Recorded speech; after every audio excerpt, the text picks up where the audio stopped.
So this is luma naming bahay ito. So ayan,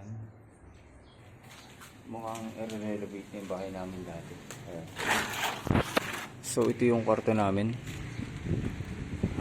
Grabe, abandonado na. Parang kailan lang dito kami dati nakatira. Ayan.